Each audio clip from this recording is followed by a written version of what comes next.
সকলকে স্বাগত। আজকে নবম শ্রেণীর ফার্স্ট সাবমিটিভ পরীক্ষার বাংলা গদ্য পদ্য এবং গল্পাংশ থেকে সাজেশন বিষয়ে আলোচনা করব। কিছু ইম্পর্টেন্ট গুরুত্বপূর্ণ প্রশ্ন নিয়ে আলোচনা করব, যেগুলো শেষ মুহূর্তে পরীক্ষার্থী বন্ধু যদি অনুসরণ করো তোমরা কিন্তু পরীক্ষায় লাভবান হবে, তোমাদের সাফল্য আসবেই। তো চলো শুরু করি, ভিডিওটি শেষ পর্যন্ত দেখো সবাই, এই আশা রাখি। কলিঙ্গ দেশে ঝড় বৃষ্টি থেকে কী আসতে পারে, দেখো এর সারাংশ ধরেই কিন্তু অনেক জায়গায় অনেক সময় ফ্ল্যাট 5 নম্বরের প্রশ্ন দেয় যে কলিঙ্গ দেশে ঝড় বৃষ্টি কবিতা অবলম্বনে কলিঙ্গ দেশে প্রাকৃতিক বিপর্যয় দুর্যোগের বর্ণনা দাও। এটা ফ্ল্যাট 5-এ আসে। অনেক সময় আবার কেটে কেটে ভাগ করে আসে, যেমন এখানে দিয়ে দিল বিপাকে ভবন ছাড়ি প্রজা দিল রড়। রড় কথার অর্থ কী, কেন প্রজারা দৌড় দিল। ঈশান কথার অর্থ কী, এইরকম MCQ SAQ আসতে পারে। তারপরে এই অংশটা ধরে আসতেই পারে মারাত্মক ইম্পর্টেন্ট লাইন, কলিঙ্গ সমরে সকল লোক যে জৈমিনী। সমরে কথার অর্থ কি, জৈমিনী কে, তাকে কেন আহ্বান জানানো হচ্ছে।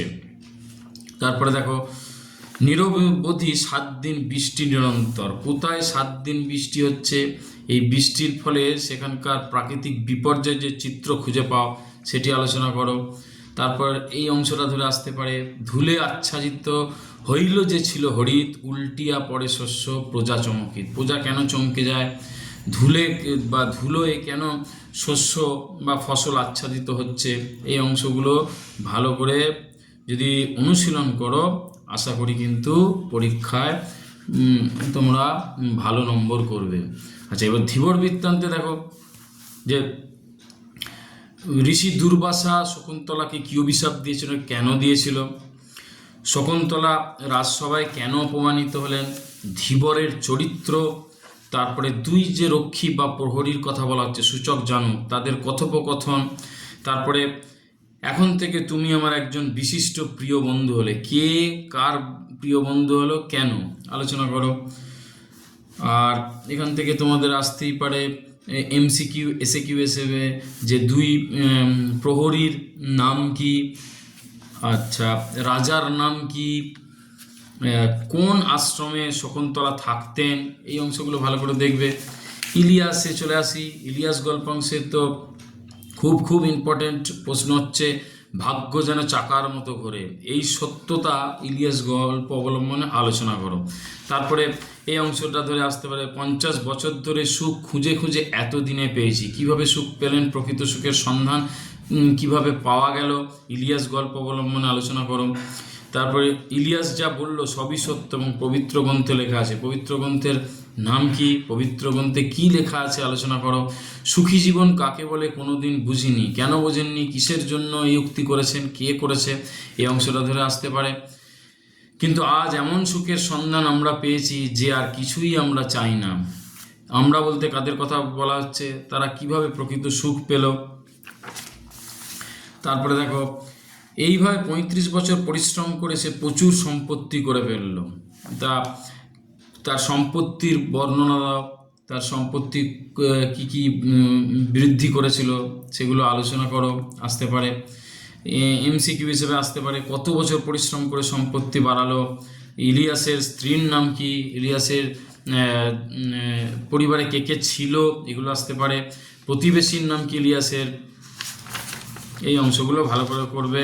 আর ইলিয়াস সে তোমার গল্পটির তর্জমা কে করেছিল, মনীন্দ্র দত্ত, এগুলো দেখবে। দাম গল্পাংশে চলে আসি, দাম গল্পে মাস্টারমশাইয়ের চরিত্র একটু ভালো করে দেখবে, সুকুমারের চরিত্র দেখবে। এই লাইনটা তুলে প্রশ্ন আসতে পারে বর্তমানে দাবিটা এত বেশি জোরালো যে স্মৃতির দিকে তাকাবার অবসর পর্যন্ত মেলে না, মর্মার্থ তাৎপর্য ব্যাখ্যা করো বা যুক্তির কারণ ব্যাখ্যা করো।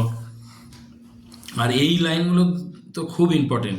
এই অপরাধ আমি বইব কি করে, এ লজ্জা আমি কোথায় রাখবো, কার উক্তি, কেন উক্তি করেছে, লজ্জায় আত্মগ্লানিতে আমার মাটিতে মিশে যেতে ইচ্ছা করলো, কে উক্তি করলো, উক্তির প্রাসঙ্গিকতা আলোচনা করো,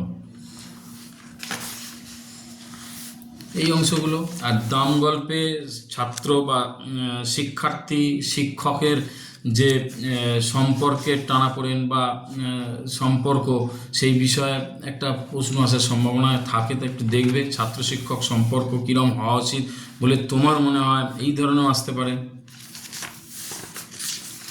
আর দাম গল্পের নামকরণ একটু দেখে যাও।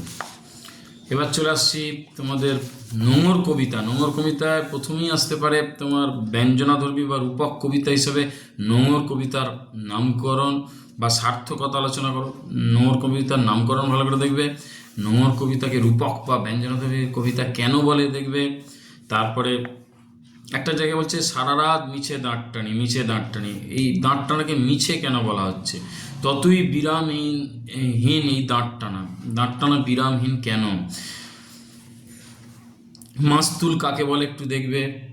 এই জায়গাগুলো মূল কাব্যগ্রন্থ কি, সাদা মেঘ কালো পাহাড়, এগুলো দেখবে।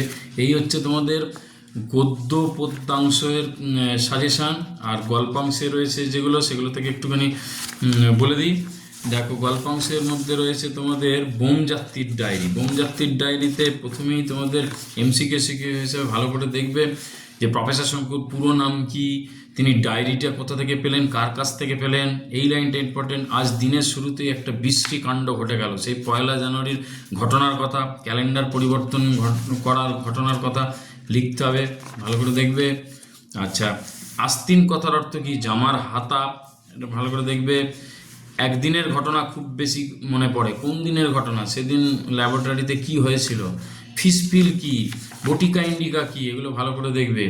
সেই দিনটার কথা আজও বেশ মনে আছে, সেই উল্কাপাত হয়েছিল, তিনি বাগানের মধ্যে বসেছিলেন, সেই ঘটনার কথা দেখবে। আর তার বিড়ালের নাম কি, তার বাড়ির কাজের লোকের নাম কি, মানে প্রফেসর শঙ্কুর, এবং তার প্রফেসর শঙ্কুর তোমার যন্ত্র মানবটির নাম কি, এগুলো একটু দেখবে। আচ্ছা, গবাক্ষ উদ্ঘাটন করহ, কে বলেছিল এটা? গবাক্ষ কথার অর্থ কি? ঘটনাটা ঘটলো প্রথম দিনই, কি ঘটনা ঘটেছিল? বা মঙ্গল যে কত মঙ্গল হতে পারে সেটা হাড়ে হাড়ে টের পেয়েছি, বিষয়ে ব্যাখ্যা করো বা কেন যুক্তি করেছে আলোচনা করো। আচ্ছা, তারপরে এই অংশটা দেখবে, টাফা গ্রহের বর্ণনা দাও, টাফা গ্রহের জীবেরা কেমন ছিল তাদের বিষয়ে আলোচনা করো। আর এইটা তো মারাত্মক ইম্পর্টেন্ট তোমাদের জন্য, যে প্রফেসর শঙ্কুর ডায়েরিটার শেষ পরিণতি কী হয়েছিল, এবং এই ডায়েরিটা, এই বোমযাত্রীর ডায়েরি, এই গল্পাংশটি কোন পত্রিকায় কত সালে প্রকাশিত হয়েছিল। এগুলো যদি অনুশীলন শেষ মুহূর্তে একটু করে নাও তাহলে উপকৃত হবেই। ধন্যবাদ।